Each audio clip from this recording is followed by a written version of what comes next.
미라클 모닝 애청자 여러분 안녕하십니까. 6월 1일은 지방자치 선거를 하는 날입니다. 시장, 도지사, 구청장, 시의원, 도의원, 구의원, 군수, 교육감, 보궐, 국회의원 등을 뽑는 날입니다. 여러 가지 참 복잡하죠. 그런데 저는 잘 뽑아야 된다고 생각합니다. 특별히 제가 강조하고 싶은 것은 모든 사람을 잘 뽑아야 되지만 교육감을 잘 뽑아야 한다는 것을 강조하고 싶습니다.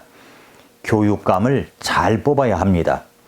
여러분의 시와 도에 어떤 교육감 후보가 나왔는지 검토해 보셨습니까?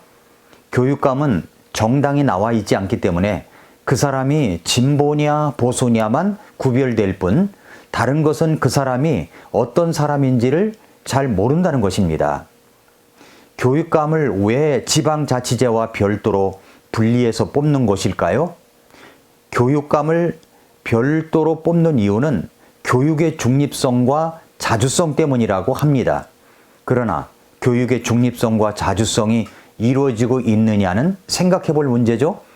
광역단체장뿐만 아니라 기초단체장까지 모두 주민 직선제로 뽑는데 교육만 이들과 분리할 필요가 없다는 주장이 많습니다. 그래서 한국교원대 교수인 정기호 교수님은 교육자치를 일반 행정자치와 분리 절연시키는 게 교육의 자주성이라는 건 그릇된 인식이라고 말하면서 교육의 시민사회적 기능 관점에서 보면은 교육자치야말로 자치도시의 핵심 기능이며 지방자치행정과 분리해서는 결코 안 된다라고 지적했습니다. 그렇다면 어떤 대안이 있을까요? 가장 유력한 대안은 광역단체장과 교육감을 러닝메이트로 함께하는 것을 이야기합니다. 시도지사가 교육감 후보와 동반 입후보에서 주민들의 선택을 받는 형식입니다.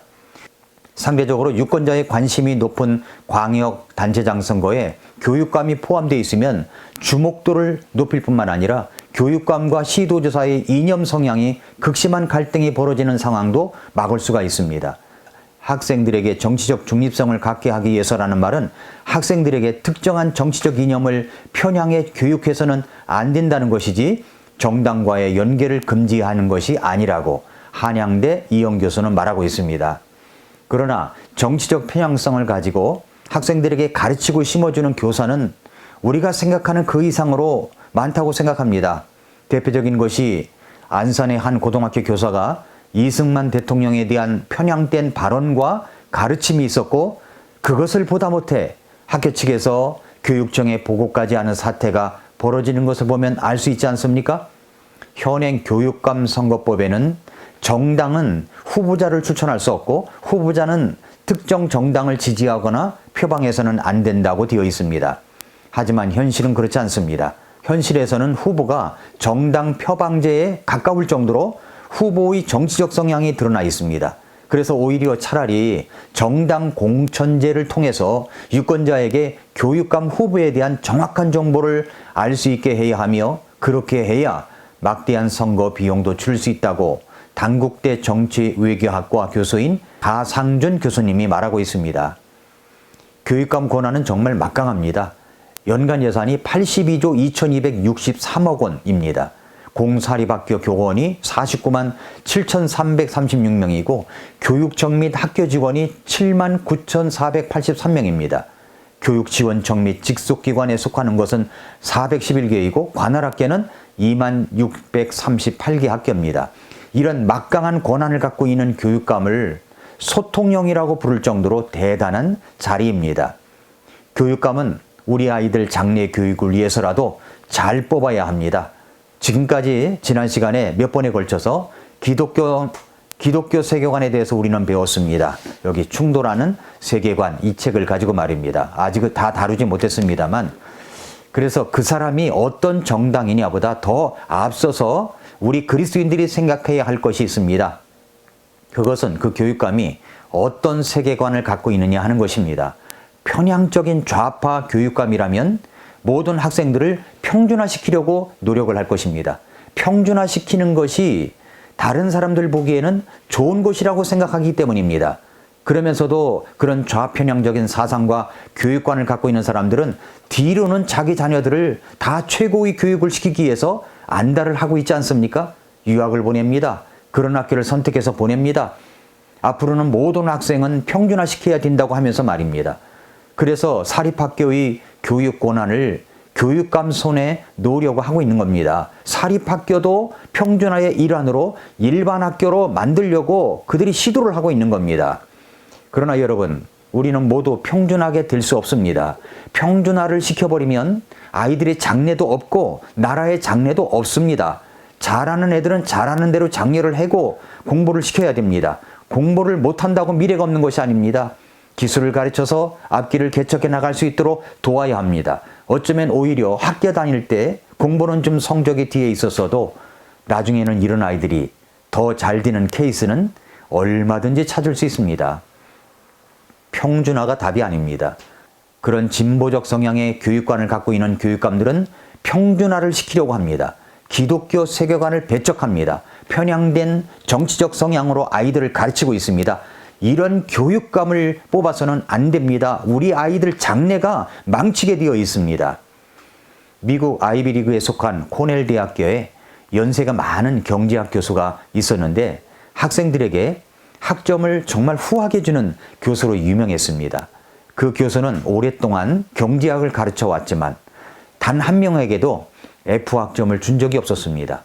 그런데 이번 학기에는 수강생 전원에게 F를 주는 믿지 못할 일이 일어났습니다.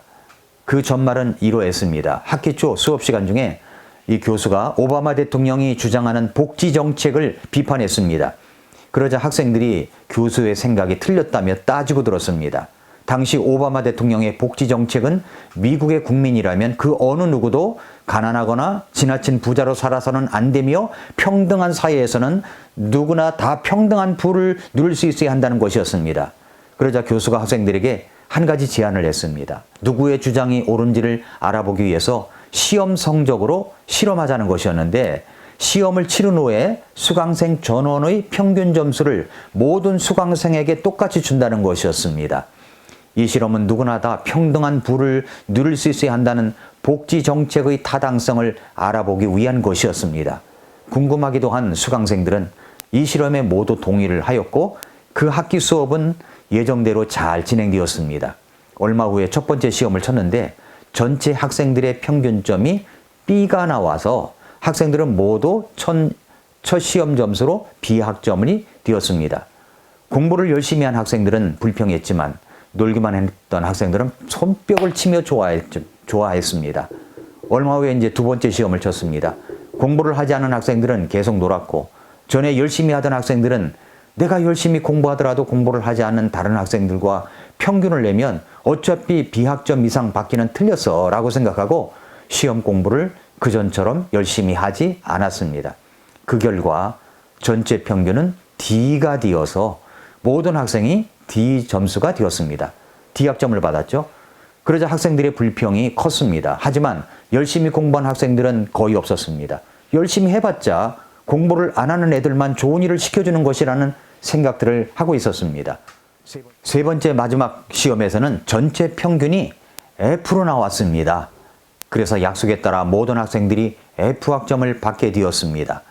학생들은 서로를 비난하고 욕하고 불평했지만 정작 아무도 남을 위해 더 공부하려 하지 않았기 때문에 모든 학생들이 F학점을 받게 되었던 것입니다. 학기 마지막 시간에 교수가 실험 결과를 요약해서 정리하여 발표했습니다. 여러분이 F학점을 받았듯 이런 종류의 무상복지 정책은 필연적으로 망하게 되어 있습니다.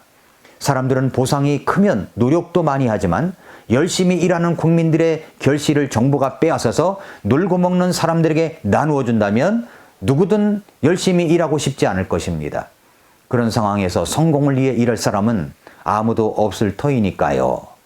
그 교수는 이 실험의 결과로 다음 5가지를 언급했습니다. 첫째, 부자들의 돈을 빼앗아 가난한 사람들을 절대로 부자가 되게 할 수는 없다. 둘째, 한 명이 공짜로 혜택을 누리면 다른 누군가는 반드시 그만큼 보상 없이 일해야 한다. 세 번째, 한 명에게 무상복지를 주려면 정부는 누군가로부터 반드시 강제적으로 부를 뺏어야 한다. 넷째, 부를 분배함으로써 부를 재창출하는 것은 불가능하다. 다섯 번째, 국민의 절반이 일하지 않아도 나머지가 먹여 살려줄 것이란 생각은 국가 세망의 지름길이다.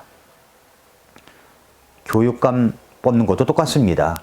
평준화시키려는 교육감 후보는 아마도 기독교 세계관을 갖고 있지 않으면 확실합니다. 우리 아이들의 미래가 달려 있습니다. 그렇다면 그리스도인 여러분, 여러분의 정치적 성향대로 생각하여 뽑지 마시고 우리 자녀들의 미래를 위하여 기독교 세계관을 갖고 있는 사람을 뽑아야 됩니다.